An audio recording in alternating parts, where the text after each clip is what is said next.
Like और subscribe ज़रूर कीजिएगा। एपिसोड 9 के पार्ट 1 में हम देखते हैं ड्राई क्लीनिंग स्टोर में आग लगने से जिन भी कस्टमर के कपड़े डैमेज हुए थे उन्हें कॉम्पनसेट करने का प्रॉमिस किया गया था। नेक्स्ट सीन में दारिम की सर्जरी कंप्लीट हो गई थी।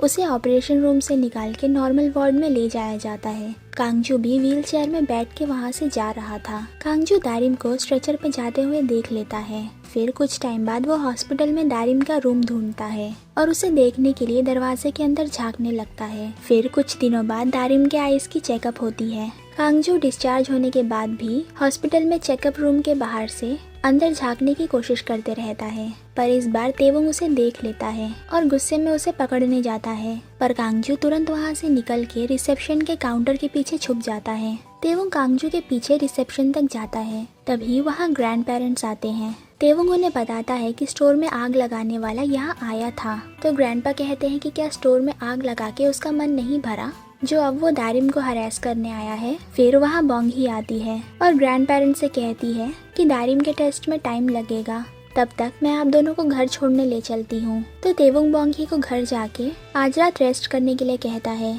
क्योंकि बोंगी दारिम के साथ हॉस्पिटल में काफी टाइम से थी, तो आज वो दारिम के लिए हॉस्पिटल में रुक जाएगा। बोंगी और ग्रैंड पेरेंट्स उसे थैंक्स बोल के चले जाते हैं। फिर कांगजू दिखाई नहीं देता है तो तेवुंग वहाँ से चला जाता है। उसके जाने के बाद कांगजू काउंटर के पीछे से निकलता है और तेवुंग पे गुस्सा होके उसकी एक्टिंग करने लगता है। नेक्स्ट सीन में बोंगी पैसे छुपाने के लिए ग्रैंड पेरेंट्स के लिए न्यू बेड खरीदती है। वो सब मिलके बेड के फ्रेम में सारे पैसे रख के ऊपर से मैट्रेस रख के सारे पैसे छुपा देते हैं। नेक्स्ट मॉर्निंग हैजा कांगजू को ब्रेकफास्ट देती है। कांगजू हैजा से पूछता है कि क्या दारिम की सर्जरी सक्सेसफुल हुई। तो हैजा कहती है कि अगर तुम हॉस्पिटल जाके दारिम से मिलने के बारे में सोच रहे हो तो मत जाना, वरना वो लोग तुम्हें मारेंगे। कांगजू कंफ्यूज होके कहता है कि वो लोग मारपीट करने वाले तो नहीं लगते हैं। हैजा उसे समझाती है कि तुमने उनके स्टोर में आग लगा दिया था ना, तुम कितने भी पैसे दे दो पर पूरे डैमेजेस कवर नहीं कर पाओगे। एक बिजनेस में कस्टमर का ट्रस्ट टूट जाता है तो उसे वापस पाना बहुत डिफिकल्ट हो जाता है।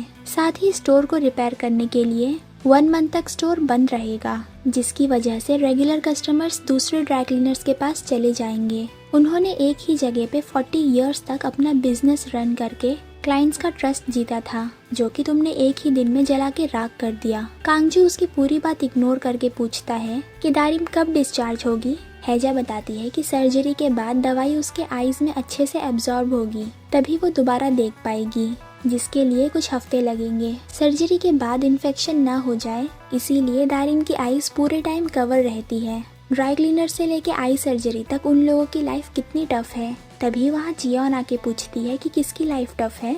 तो हैजा तुरंत सूप गर्म करने चले जाती है और कांगजू भी जियोन को कुछ नहीं बोलता है। नेक्स्ट सीन में grand parents first time bed पे सो रहे थे।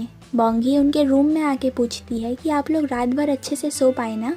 तो ग्रैंड पेरेंट्स हाँ कहते हैं। ये सुन के बोंगी खुश होके वहाँ से चले जाती है, पर असल में वो लोग झूठ बोल रहे थे, क्योंकि बेड पे सोने से उनका पीठ दुखने लगा था। साथ ही पैसों के ऊपर सोना उनके लिए सफोकेटिंग था और वो लोग रात भर सो भी नहीं पाए थे। भले ही वो दोनों बैक पेन की वजह से मर जाएंगे, पर वो दोनों ये सच बोंगी को नहीं बता सकते थे, वरना पैसे छुपाने के लिए कोई और जगह नहीं मिली तो बोंगी वापस माउंटेन पे पैसे ले जाने के बारे में बोल सकती है। नेक्स्ट सीन में कांगजू हॉस्पिटल जाता है और बिना कुछ बोले दारिम के रूम में चला जाता है। दारिम को लगता है कि तेवुंग उससे मिलने आया है।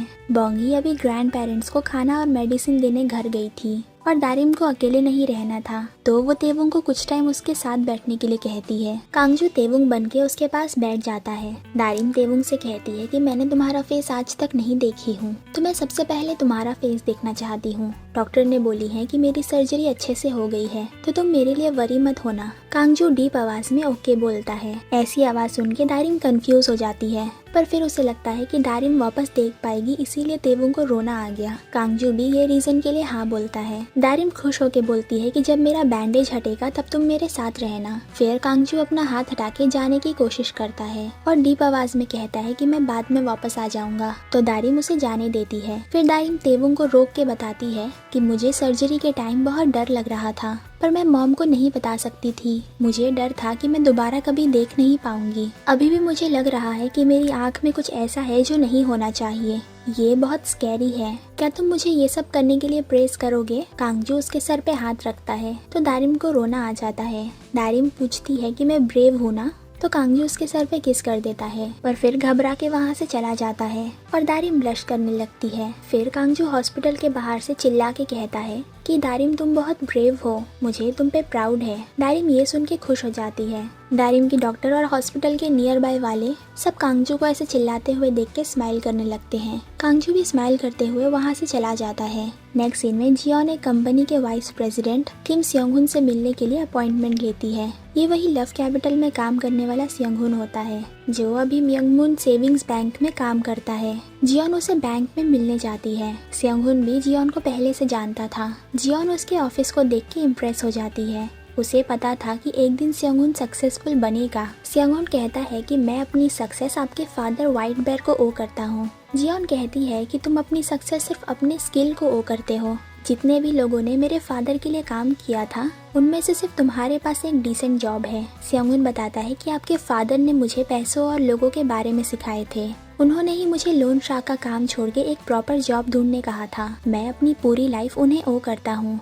जियोन ये सुन के खुश हो जाती है तो सियोंग-हुन समझ जाता है कि जियोन को किसी तरह का फेवर चाहिए। वो कोई भी फेवर करने के लिए तैयार भी हो जाता है। जियोन उसे थैंक्स बोल के अपने पैसों की पूरी स्टोरी बताती है। फिर रोते हुए कहती है कि मेरे हस्बैंड और बेटे ने मुझे पैसों के बारे में भूल जाने के लिए कहा है। अभी मेरे साइड में कोई नहीं है। मेरे डैड ने बहुत मेहनत करके वो पैसे जमा किया था। फिर वो सियोंग-हुन को अपने पैसे ढूंढने के लिए बोलती है और बदले में अपने फादर की तरह 10% यानी 1 बिलियन वॉन देने का प्रॉमिस करती है। सियोंग-हुन बताता है कि व्हाइट बेयर हमें ऐसे इम्पोर्टेंट काम के लिए 30% देते थे, पर जियोन इतने पैसे देने से मना कर देती है। सियोंग-हुन उसे समझाता है कि इतने सारे पैसे ढूंढने के लिए उसे और लोगों को हायर करना पड़ेगा और पुलिस से पहले पैसे ढूंढने के लिए कई लोगों को ब्राइब भी देना पड़ेगा, तो इन सब में काफी पैसे लगेंगे। जियोन सैड होके 20% देने का प्रॉमिस करती है तो सियोंग-हुन मान जाता है। फिर जियोन के वहाँ से जाने के बाद सियोंग-हुन लव कैपिटल में कॉल करके सांगसुन और चेलसुन को कहता है कि मुझे तुम्हारी हेल्प चाहिए। नेक्स्ट सीन में डॉक्टर दारिम की आई बैंडेज ओपन करती हैं। दारिम की पूरी फैमिली उसके सामने खड़ी थी।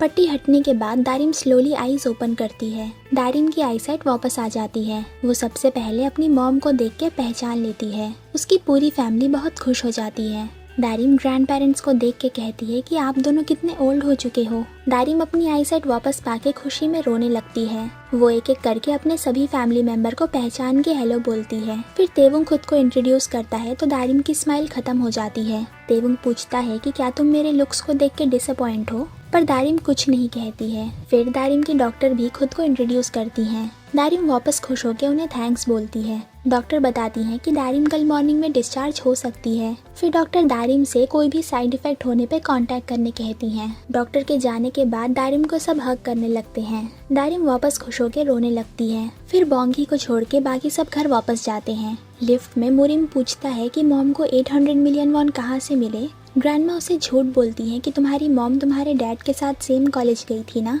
उसके काफी सारे सक्सेसफुल फ्रेंड होंगे। बोंगी ने बताई थी ना कि उसके किसी फ्रेंड ने पैसे दिया है। चारिम भी कहती है कि ये सच है, मॉम के एक फ्रेंड बहुत सक्सेसफुल हैं। तो मियोन पूछती है कि वो कौन है, पर ये बात किसी को नहीं पता रहती है। ग्रैंडमा मियोन को मार के पूछती है कि क्या तुम पैसे रिटर्न करने वाली हो जो ये सब पूछ रही हो। मियोन कहती है कि मुझे बस बुरा लग रहा है क्योंकि मैं दारिम की सर्जरी के लिए पैसे नहीं दे पाई। फिर चारिम पूछती है कि मॉम कहीं हम सबसे पैसे रिटर्न तो नहीं करवाएंगी ना। ग्रैंडमा चारिम को मारने लगती हैं क्योंकि उन्हें भरोसा नहीं होता है कि चारिम अभी भी अपने बारे में सोच रही है। ग्रैंडमा कहती है कि मैं मरने के बाद तुम लोगों के लिए कुछ भी छोड़ के नहीं जाऊंगी। तो मियोन कहती है कि आपके पास एक रबर शू भी नहीं है। ग्रैंडमा कहती है कि मेरे पास 10 बिलियन रबर शूज हैं। फिर वो वापस सबको मारने लगती हैं। नेक्स्ट सीन में सूजी और उसके पेट्रोलिंग पार्टनर का प्रमोशन होता है। अब वो दोनों इस पुलिस स्टेशन के क्राइम यूनिट के डिटेक्टिव बन चुके हैं। मियाक उन्हें सैल्यूट करके कांग्रेचुलेट करती है। फिर चीफ के ऑफिस के बाहर जाके सूजी मुरिम को सॉरी बोलती है क्योंकि आज वो दारिम से मिलने हॉस्पिटल नहीं आ पाई। मुरिम कहता है कि कोई बात नहीं, दारिम अभी अच्छे से सब देख पा रही है। ये सुन के सूजी खुश हो जाती है। यहाँ एपिसोड 9 का पार्ट 1 खत्म होता है। So have you ever felt betrayed? Switches how you see things, realize something needs change.